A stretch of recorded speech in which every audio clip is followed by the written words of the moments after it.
E aí pessoal, aqui quem tá falando é a Ani, bem-vindos a mais um vídeo. E dessa vez um vídeo resenha / review de Mao, volume 1 da editora Panini, depois da vinheta.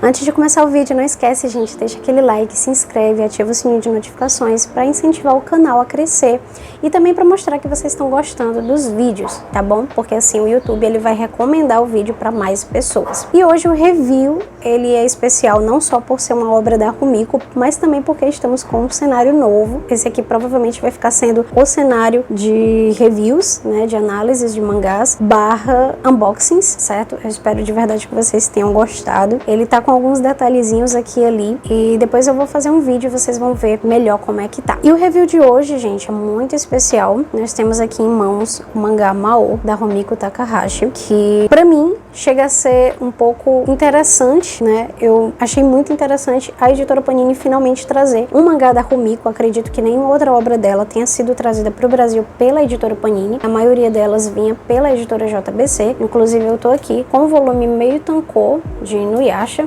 certo?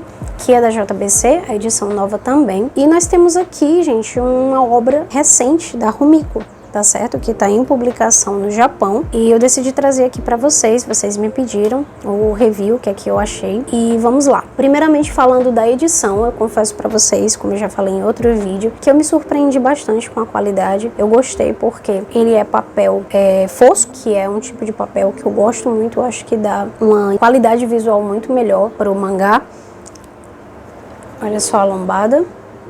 Aqui nós temos o Mao, Rumiko Takahashi, volume 1 Mao. E aqui várias flores avermelhadas, alaranjadas, em um tom de preto por trás. E essa aqui é a arte de trás, que seria, acredito eu, que a continuação da capa. Aqui embaixo o preço e aqui uma espécie de resumo da obra, certo? Para ela ficar mais perfeita, só faltava ter verniz no nome Mao e Rumiko Takahashi. Mas de modo geral eu achei muito bonita essa capa e a qualidade realmente eu gostei bastante. Nós temos de brinde um marca-página com a mesma arte da capa, e eu não me importo com esse tipo de coisa. Eu acho bem interessante a gente colecionar marca-páginas com a capa. Óbvio que eu gosto também quando vem uma arte diferente, mas nada a reclamar. E essa arte também é fosca, tá, gente? Em ambos os lados nós temos aqui um papel cartão fosco. Foi um certo cuidado a mais com a obra, tá? Eu acho que esses pequenos detalhes, pra mim, pelo menos, contam bastante. Aqui nós temos, como sempre, a arte maravilhosa da Rumiko. Esse aqui é o personagem principal da obra. Contamos aqui com papel cartão, certo? Fosco, como eu já falei. Aqui dentro nós temos uma arte interna do Mao e da Nanoka, que são os personagens principais. Eu acredito que talvez tenha sido um brinde da edição japonesa, não sei, eles colocaram aqui, né, como um bônus pra gente. E aqui nessa lateral preta, com esses detalhes de flores em vermelho, acredito que seja a orelha da sobrecapa. Nós contamos aqui com papel off-white, com a mesma gramatura de sempre da editora Panini, tá? A gramatura atual. Em quesito transparência, não me atrapalhou. Eu li toda a história, não peguei spoilers das páginas seguintes, nem da página anterior, ou seja, não me atrapalhou em nada, tá certo? Não atrapalhou a leitura. É claro que tem sim uma certa transparência, tá, gente? Isso é um fato. O importante é a gente conseguir ler. E eu consegui ler tranquilamente. Então, do que é que se trata Mao? A Nanoka é uma adolescente que vive com seu avô e uma empregada, acredito que seja uma empregada antiga da família, e ela vive com eles desde que seus pais morreram num acidente misterioso que ninguém sabe o que exatamente aconteceu. Um dia ela descobre que tem uma espécie de portal no distrito comercial da cidade dela, que consegue levar ela de volta no tempo, 96 anos antes, mais especificamente, que seria ali na era Taisho, de 1912 a 1926, que é um período um tanto quanto complicado da história japonesa, tá, gente? Marcado por muitas guerras, crises, inclusive marcado pela ascensão gradual do Império japonês na época. E a Nanoka, ela é uma personagem muito frágil, ela sempre tá doente, tanto que ela sempre toma essa espécie de vitamina que a empregada faz para ela, uma vitamina, uma batida, eu não sei como chamaria, um tônico, né, uma espécie de tônico, para ela ficar mais forte. E acredito eu que para aguentar o dia a dia, né, sem sentir nada, sem sentir tontura, enfim. E o que acontece é que lá né, quando ela acaba atravessando essa espécie de portal e indo pro passado, pra Era Taisho, lá a Nanoka conhece o Mao, que é uma espécie de feiticeiro barra ocultista do Omyodo, que é uma tradição japonesa que mescla shintoísmo, budismo. E o Mao, ele tá em busca do Byoki, que é um Ayakashi em forma de gato, que acabou amaldiçoando ele 900 anos atrás. Daí ele percebe que tem alguma coisa estranha na Nanoka também, e eles se unem em busca da criatura que acabou amaldiçoando ele, porque eles estão desconfiando que provavelmente a Nanoka também foi amaldiçoada por essa mesma criatura. Depois que ela volta do período Taisho pro período atual, ela meio que desenvolve algumas habilidades que ela não tinha antes, e inclusive habilidades não humanas, tá? Daí ela fica muito confusa, porque tem uma hora que ela é quase atropelada, ela não estava se sentindo bem, ela é quase atropelada, e ela consegue saltar, humanamente falando seria impossível o salto que ela dá. Daí ela decide tentar voltar para esse período, né, passar de novo por esse portal, para ver se encontra o Mao e para as respostas para o que estava acontecendo com ela, né? Daí eles começam a desconfiar, principalmente o Mao, que já conhece, né, esse Ayakashi que amaldiçoou ele, já conhece, acredito eu, que as habilidades e toda a capacidade que esse Ayakashi tem, e ele reconhece isso na Nanoka, né, que provavelmente ela foi amaldiçoada pelo mesmo Ayakashi que ele. Entre todos os personagens, eu já deixo bem claro pra vocês que o meu favorito é esse garotinho aqui, que inclusive não é um garotinho, mas um Shinigami. Ele é muito carismático. Eu adorei todas as cenas que ele apareceu nesse volume 1. E daí eu queria entrar numa espécie de polêmica com vocês, e algumas pessoas chegaram perguntando se Mao seria uma espécie de cópia de Inuyasha, tá? E eu vou dar minha opinião pra vocês a respeito, como vocês me pediram. A obra em si, ela tem sim, certo? Muitas similaridades com Inuyasha, inclusive até a gente do Rumiverso, né? A gente meio que sinta uma nostalgia e acabe comparando. Isso é inevitável, tá, gente? E isso eu não nego pra vocês. Assim, a protagonista, ela volta no tempo, num mundo totalmente novo, cheio de criaturas sobrenaturais, né? Lembra realmente a jornada da Kagome no período Sengoku, né? Onde tinham yokais, etc. Porém, as similaridades acabam aí. E o Mao, ele consegue fazer com que a nostalgia ela soe muito mais como coincidência do que necessariamente algum tipo de imitação de um trabalho antigo da autora. A Rumiko Takahashi, ela é muito boa em trabalhar com cultura japonesa dentro das obras dela, certo? Ela sempre coloca ali uma base histórica nos trabalhos, e enquanto que Inuyasha, por exemplo, ela teve uma maestria, né, em trabalhar com conceitos de budismo, shintoísmo, sem falar no próprio plano de fundo, que era a guerra civil,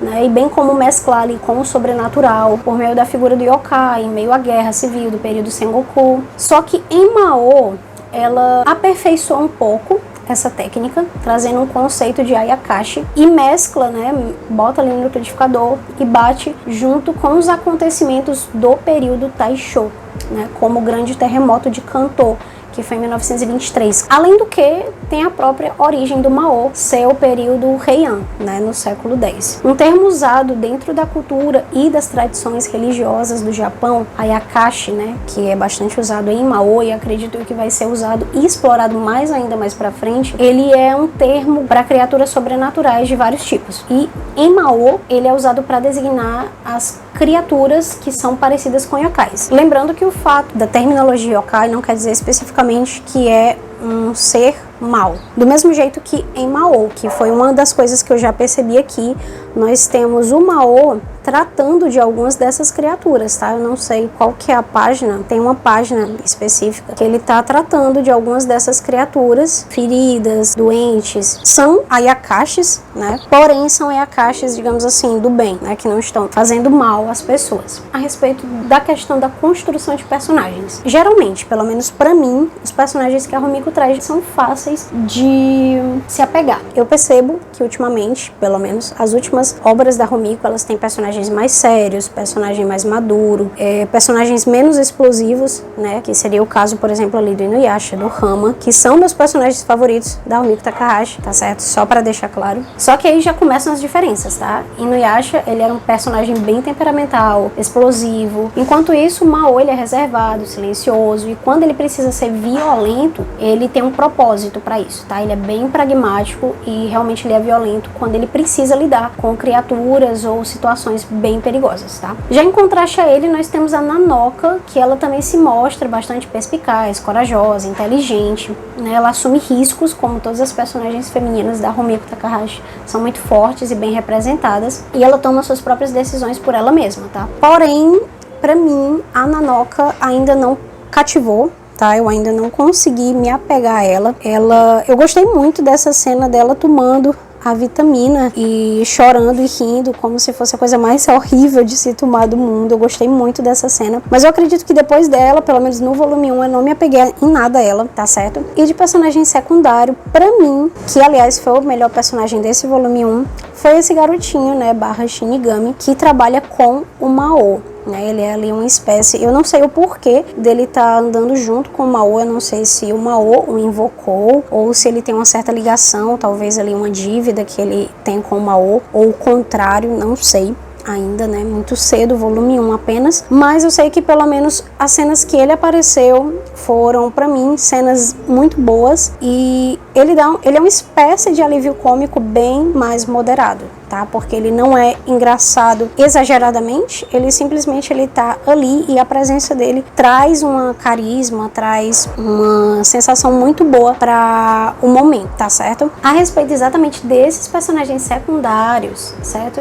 A gente não viu muita coisa ainda, mas eu acredito que teremos muitos outros personagens interessantes, tá certo? A Rumiko, ela é muito boa, ela tem uma habilidade em criar personagens secundários bem construídos, e eu acredito que aqui não vai ser diferente. Tá? Esse mangá ele está sendo publicado na Weekly Shonen Sunday e ele já tem diversas críticas bem positivas, tá, gente? Inclusive, eu acredito que ele esteja mais ou menos no volume 10 no Japão, que tecnicamente seria um mangá novo, tá? 10 volumes não é nada, realmente ainda é um mangá jovem, né? Mas que já tá tendo um bom burburinho da parte do público, tá? E assim, eu sei que é inevitável a gente comparar com Inuyasha, certo? Porque tem várias similaridades que já pontuamos aqui, como também, inclusive, para quem não sabe, teve um material promocional pro mangá, que foi um trailer, né? E para completar, eles ainda colocaram os dubladores originais da Kagome e do Inuyasha. Eu vou ver se eu consigo encontrar esse material promocional para deixar na descrição,